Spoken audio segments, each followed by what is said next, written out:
مذكرات مثقف ساذج. ايه، انا كنت ساذج فعلا.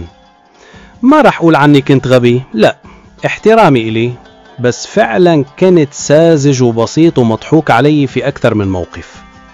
مثلا عام 2006 لما صارت الحرب بين حزب الله واسرائيل وتابعناها بكل حماس وشوق للنصر، واعتقدنا فعلا انه حزب الله حزب مقاوم وعم بيحقق انتصارات على اسرائيل، واكتشفت بعد زمان طويل انه انا كنت ساذج وبسيط.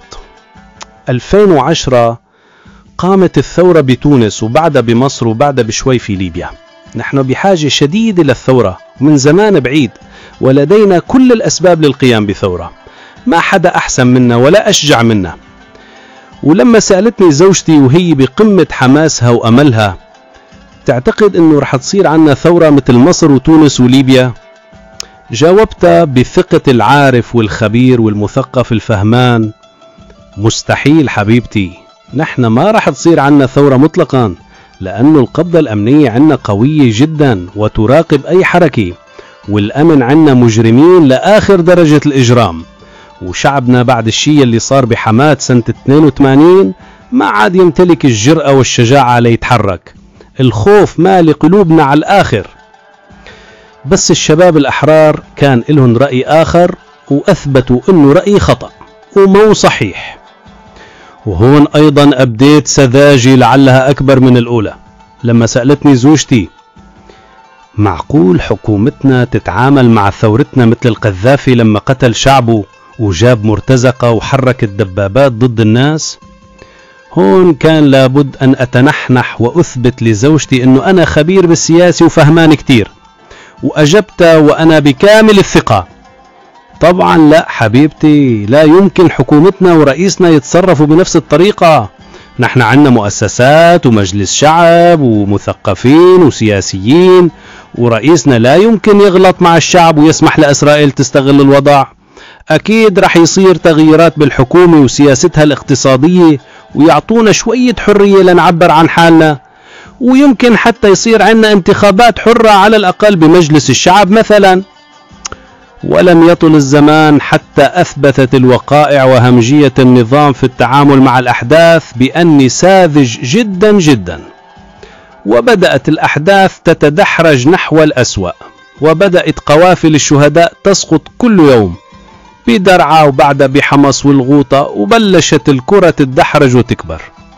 سذاجتي ما انتهت وما توعظت من كل أخطاء السابقة في التحليلات السياسية. لا زلت أمارس نفس الدور وأتنحنح عن كل إجابة عن سؤال تسأله زوجتي بخصوص الثورة وما يؤول إليه الأمر.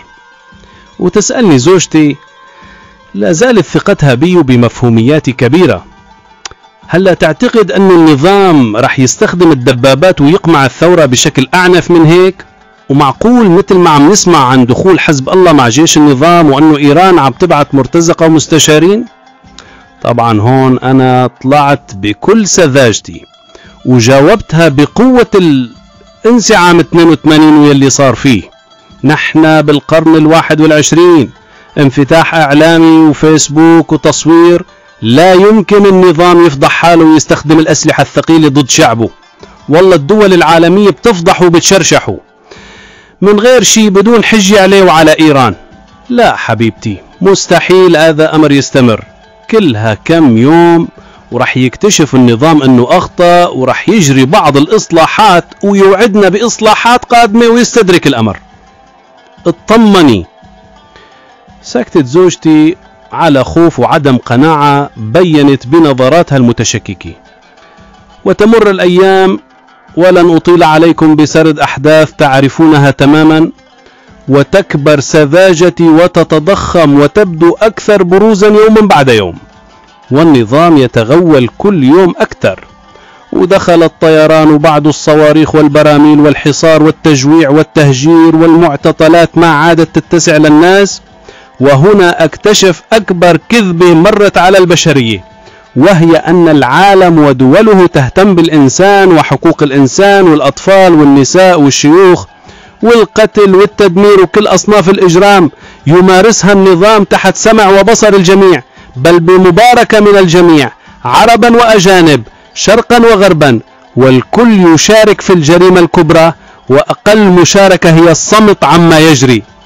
وتستمر المجازر والجرائم 14 سنة حتى أننا يئسنا تماما، وتأتي السذاجة الكبرى حين أدليت بتصريح صريح أن الثورة انتهت وانتصرت قوى الشر في العالم على الشعب السوري، وعلينا أن ننتظر 100 سنة أو أكثر حتى يأتي جيل يتجرأ أن يعيد الكرة. وتأتي أحداث ديسمبر 2024 وما حوته من أحداث غيرت مجرى التاريخ، ويأتي 8 ديسمبر ليعلن ميلاد حقبة تاريخية جديدة لم يشهد لها مثالا، وتنتصر ثورة الشعب السوري البطل بفضل من الله أولا، ومن ثم بجهود الأبطال الأحرار وصمودهم وتضحياتهم العظيمة. أما أنا فقد اكتشفت سذاجتي أخيرا، وقررت اعتزال السياسة، وبطلت أتنحنح عند كل إجابة